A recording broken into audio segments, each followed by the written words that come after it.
kicked my friend out after she hurt my dog and disrespected me. Now, she's lost her job and got arrested for damaging our friend's property. Karma hits hard. Hey there. Welcome to today's story. Whatever you're doing, get ready to listen in. Today, we've got a story about a character facing a tough situation. Have you ever been through something like this? Or felt connected to it? Stick around until the end to find out how the character overcomes it. And I'd really appreciate it if you could help me hit 1,000 subscribers soon. Your support motivates me to keep sharing more great stories with you. Thanks so much. My name is Emily. I've always considered myself to be an open, generous person willing to help anyone in need. I've always believed that friends come first. In fact, I've made plenty of mistakes in the past by being too trusting, but I always let go of the hurt and kept moving forward. That's how I met Lena, a classmate I instantly hit it off with back in college. We both shared an unrelenting passion for video games, pop culture, and memes.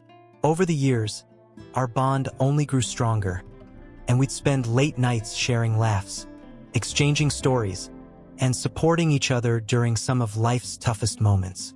Fast forward to a few years later, and life had taken us in different directions. I moved to a new city for my career, and Lena, after struggling to find stable work in our hometown, finally found an opportunity to work in the same city. We reconnected and talked about how much fun it would be to live closer again, especially since we hadn't been able to share much time together after graduation. She was still living with her parents, and she shared how overwhelming that felt after the freedom of university life. One day, out of the blue, Lena messaged me. She was excited to share that she'd landed a higher-paying job in my city and was planning to move out. I was overjoyed for her, but when she asked if I had a spare room available, I didn't hesitate to offer it. After all, we were best friends, and what's a best friend if you can't help them out when they need it? The apartment I inherited from my late grandmother wasn't massive, but it was cozy, well-maintained, and in a great location. I lived there alone and figured it would be great to have Lena stay for a while. The rent would be low and we'd share utilities and groceries. It seemed like the perfect arrangement. At first, everything felt just like the old days, a time filled with laughter, comfort, and the kind of joy that only old friends can bring. But as the days went on, I started to feel something was off. At first, Lena seemed like the perfect roommate. She was ecstatic about moving to a new city, thrilled to finally have her own space away from her parents' house. I thought she would thrive, and for a while, she did. She was always smiling, always excited to explore the city, and we had fun reminiscing about college. The first few weeks were filled with joy and laughter. We'd watch movies together, order takeout, and talk for hours about our dreams and aspirations. It felt like old times, and I was happy to have her here. But slowly, things began to change. Started subtly at first, just little complaints here and there. She'd express frustration about her job, her finances, and how difficult it was to adjust to the hustle and bustle of city life. I figured she was just getting used to the transition. After all, moving to a new city isn't easy, and anyone would struggle at first. She would often talk about feeling overwhelmed, missing her old life and the pressure of trying to figure out her next steps. It was understandable, right? I tried to be supportive, offering advice whenever I could. I spent hours listening to her vent about her boss, her coworkers, and how her career wasn't going the way she hoped. I reassured her that this was just a phase and that things would get better. I even suggested ways to manage stress and recommended a few books to help her stay motivated. But every time I thought we were making progress, it felt like we were back to square one. She started complaining about money, how hard it was to pay rent, how expensive everything was, and how she didn't know how she would make ends meet. At first, I reassured her that it was okay, that it would all work out. But then, as the weeks passed, I could see that she wasn't really doing anything to help herself. She didn't try to cut back on unnecessary spending. When I offered to help her find a freelance gig to make some extra money, she would say, "I don't know, I'm too busy," or "I don't think I'd be any good at it." I couldn't help but feel frustrated. Here I was offering her all the support I could give, and she didn't seem to want to help herself. I offered to let her skip rent for a month if she was really struggling, but she just shrugged it off, saying it wasn't about the money. But I couldn't shake the feeling that it was about the money. It felt like she wasn't even trying. Instead of figuring out ways to get ahead, she continued to wallow in her own frustrations, making no real effort to change her situation. One evening, after hearing yet another complaint about how life was just too hard, I tried a different approach. I shared my own struggles with money, how I managed to live on a tight budget, how I cut back on things that weren't necessities. I told her that I had learned how to prioritize and plan, how it took real effort and sacrifice to make things work, especially when you're living in a city like this. I even offered to show her some budgeting apps that had helped me in the past. Her response? A half-hearted, maybe later. I was at a loss for words. Here I was, trying to give her practical tools to improve her situation, and she wasn't even willing to put in the effort. I thought maybe she just needed more time. Maybe she was just overwhelmed. But over time, I began to realize that the problem wasn't the city or the job or the money. The problem was her attitude. Then, it started getting worse. Lena became strange, almost competitive in a way I hadn't noticed before. It wasn't in a playful way either. She started questioning me more. About my job, about how much money I made, about my career choices. At first, I thought it was just curiosity, but soon it became clear that there was something more to it. How much do you make, really? She'd ask, almost accusingly. As though she couldn't understand how I was managing to live so comfortably. She even made fun of my work decisions, calling me an industry frog, and telling me that I'd never make it to the top because I wasn't loyal enough. Why don't you just stick it out? She'd sneer. You're never going to get anywhere jumping from job to job. Companies hate that. I tried to explain that job hopping was actually a common thing these days, especially when you're trying to boost your salary. But she wouldn't hear any of it. In her mind, loyalty was everything, and I was just a failure for trying to better myself. But it wasn't just my career she was questioning. Lena started nitpicking at everything I did. She mocked the way I saved money, claiming it was excessive. You've got all this saved up? What's the point of saving so much? You're just hoarding it all. She even started questioning my lifestyle choices. You really don't eat out? You don't even treat yourself once in a while? It was as though everything I did was wrong in her eyes. The worst part came when she tried to snoop through my bank statements. I caught her one evening, sitting at the kitchen table with my laptop open. I could see her scrolling through my accounts, her face completely absorbed in the screen. When I confronted her, she just shrugged it off as though it was no big deal. I was just curious, she said nonchalantly. But that was the moment I knew things were taking a dark turn. I felt violated, and I couldn't believe she was treating me like this. It was one thing to be frustrated and overwhelmed, but it was another thing entirely to invade my privacy and disrespect me in the way she was. I couldn't ignore it anymore. This wasn't just a phase, it was a pattern, and it was growing worse with each passing day. I tried to talk to her about it, but she always deflected, brushing off everything I said. It felt like talking to a brick wall.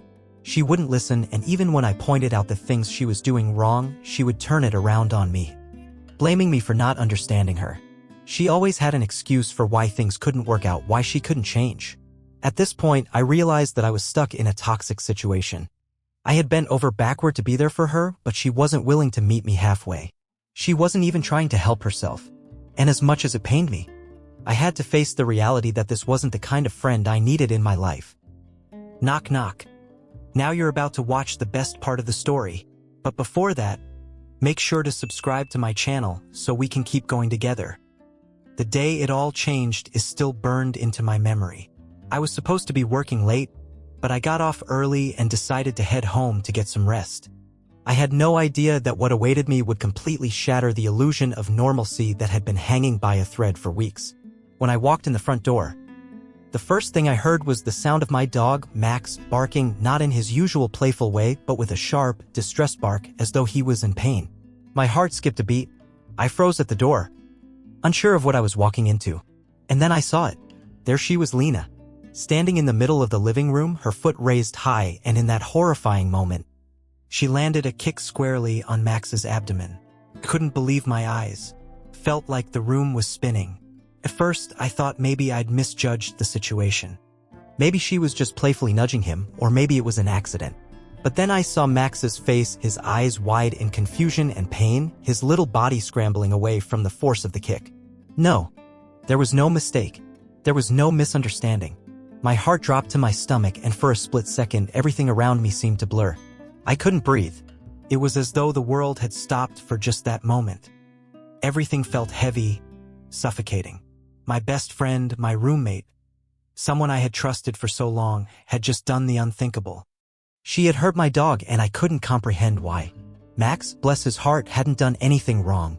He was just lying on his bed, minding his own business as he always did when I wasn't home. He hadn't even gotten up to bark or approach her in a way that might have warranted anything. He was innocent, and yet, there she was, kicking him like he was nothing. I rushed to him, my legs moving on instinct, barely aware of anything around me. I felt my hands shaking as I knelt down beside him, checking for any signs of injury. He looked up at me, his ears drooping in confusion, but there was no blood, no broken bones. He was alive and, at least for now, unscathed, but my heart was already shattered. "Max, are you okay?" I whispered to him, as I checked every inch of his tiny body. It wasn't just my dog that had been hurt.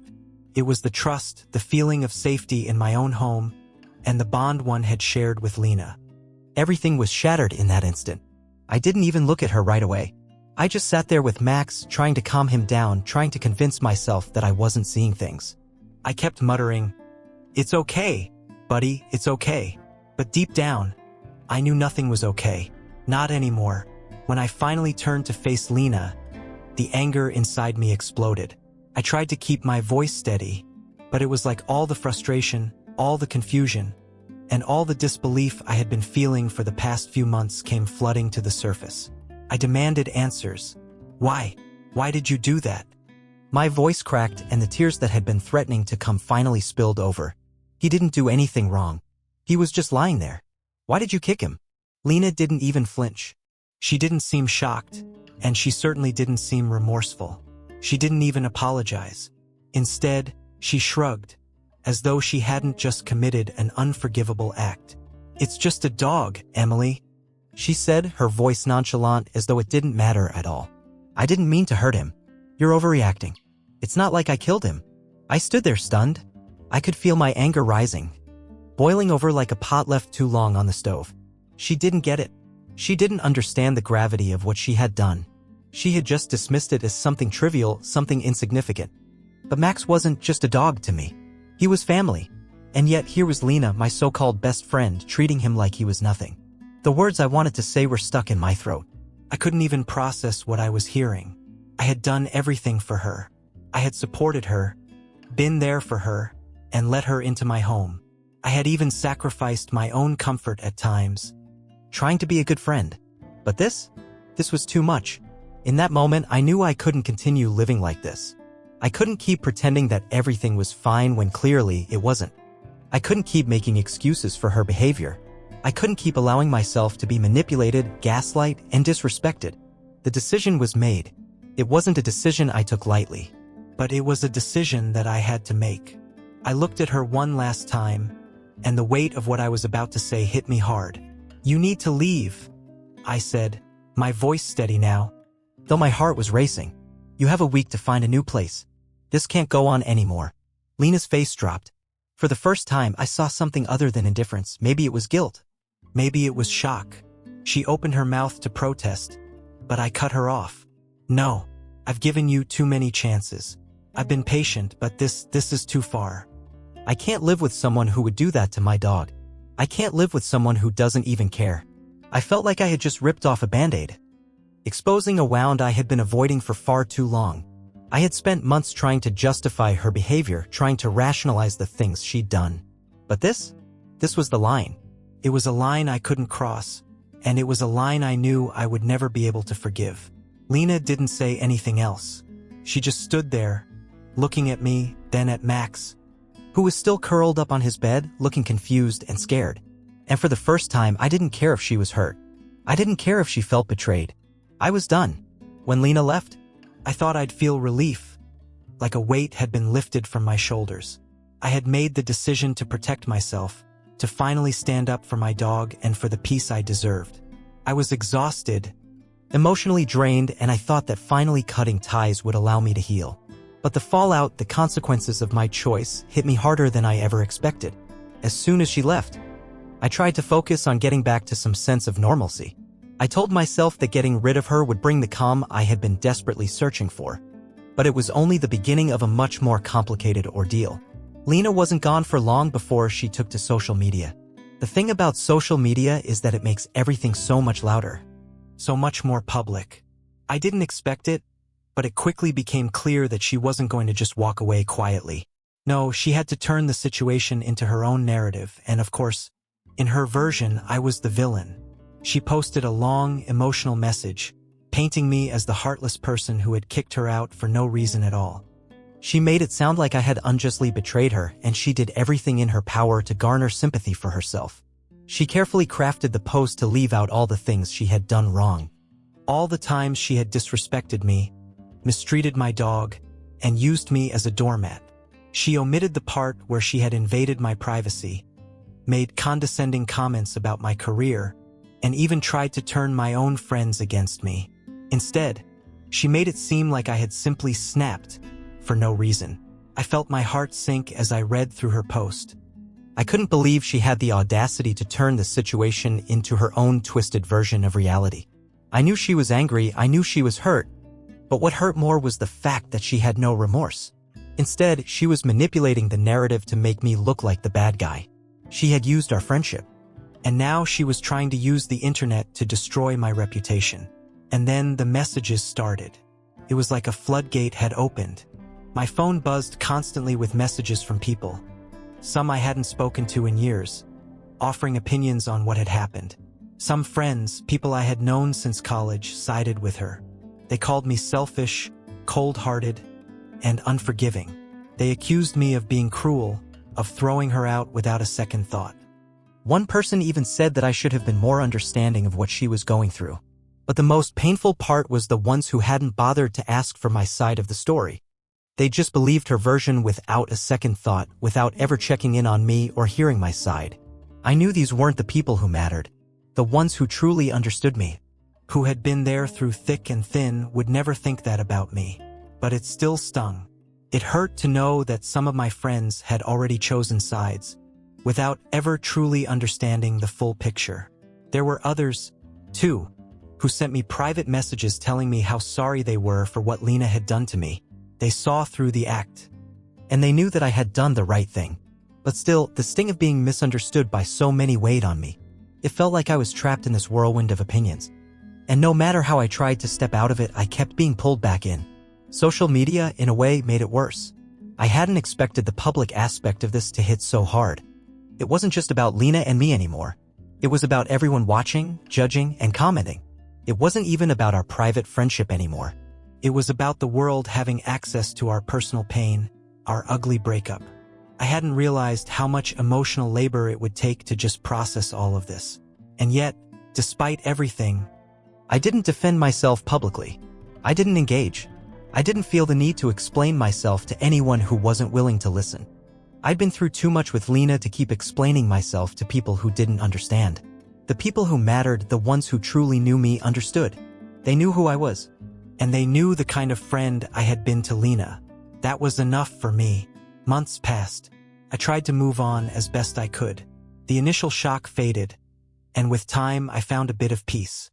I threw myself into my work, into my passions, and into spending quality time with my dog, Max, who would become my steady companion and the only one who really seemed to understand me during that time. But despite my attempts to find closure, the past had a way of and for a moment I just stared at it, not knowing how to feel. I thought maybe she had finally accepted what had happened, maybe she was apologizing for everything. But when I opened the message, the truth hit me like a ton of bricks. Lena was desperate. She had lost her job after a fight with her boss, she was clearly spiraling, and now she was asking for help. She was asking if I could find her a job at my workplace. I could feel my blood run cold as I read her words. I couldn't believe it. After everything that had happened, after all the pain and betrayal, after she had crossed a line I could never forgive, she was coming back, asking for favors. She had the gall to ask me to help her when she had shown no respect for me, my home, or my dog. I knew it wasn't a simple request, but it was also an attempt to exploit the situation, to crawl back into my life under the guise of needing help. My response was simple, clear, and firm: no. There was no hesitation in my reply. I couldn't fathom bringing her into my professional life after everything that had happened. Not after she had kicked my dog. The betrayal was still too fresh. And I knew that letting her back in would only open the door for more manipulation, more toxic behavior. She didn't respond immediately, and I wasn't surprised. I knew what this rejection would mean for her. But I also knew that I had to protect myself, that I couldn't let her continue to use me. She had already done enough damage. And I wasn't willing to let her back into my life, no matter how much she claimed to need me. This wasn't about forgiving her. This was about protecting myself from someone who had shown no understanding of boundaries, no empathy, and no remorse. I had given her so many chances, and this was the line. I wasn't crossing it again. It's been a while now, and I can say with certainty that cutting Lena out of my life was the right decision. At first, I wasn't sure if I had done the right thing. The weight of it all felt overwhelming, especially after such a long history of friendship. But as the days passed and the initial hurt faded, I began to realize something crucial. Something that changed the way I looked at relationships, both past and present. Being a good friend doesn't mean tolerating abuse or neglect. It doesn't mean bending over backward for someone who clearly doesn't care about your well-being. I used to think that being there for someone meant putting up with their behavior, no matter how bad it got, just to keep the peace or maintain the friendship. But over time, I learned that this kind of thinking is not only unhealthy, but it's also self-destructive. What I hadn't realized before is that boundaries are essential. Healthy relationships require respect, honesty, and mutual care. They aren't one-sided. In my efforts to be a good friend to Lena, I had lost sight of that. I had let her behavior slide for far too long because I didn't want to lose the connection we once had. I thought if I just kept trying, kept giving, it would somehow fix things. But all that did was drain me and hurt me more. The truth is, Lena's behavior wasn't just a few bad moments. It was a pattern. And I was allowing it because I didn't know how to say no, how to protect myself. Letting go of Lena was painful. It wasn't an easy decision. There were days when I questioned myself. Was I being too harsh? Did I overreact? Could I have done more to salvage the friendship? But the more I thought about it, the more I realized that I wasn't being harsh. I was finally standing up for myself, for my peace of mind. I was setting a boundary, something I had never done before with her. And while that hurt, it was also incredibly freeing. In the beginning, I was emotionally drained. Felt like I had lost a part of myself.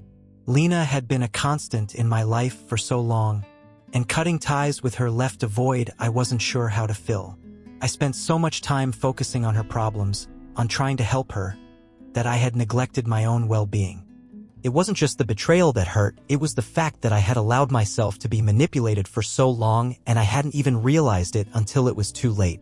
But over time, I started to find my footing again. Slowly but surely, my life started to feel lighter. Without the constant drama, the frustration, and the emotional exhaustion, I began to rediscover parts of myself that I had long neglected. My dog, Max, became my emotional anchor. He's always been there for me, and now, more than ever, I felt his companionship in a way that brought me comfort and reassurance. I started taking better care of myself, both physically and mentally. I focused on my work, something I had put on the back burner for far too long. I reconnected with hobbies and activities I had abandoned.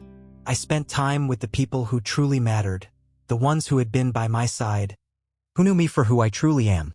Max especially became a symbol of the life I was building for myself, a life where I didn't have to tolerate toxic people in my inner circle.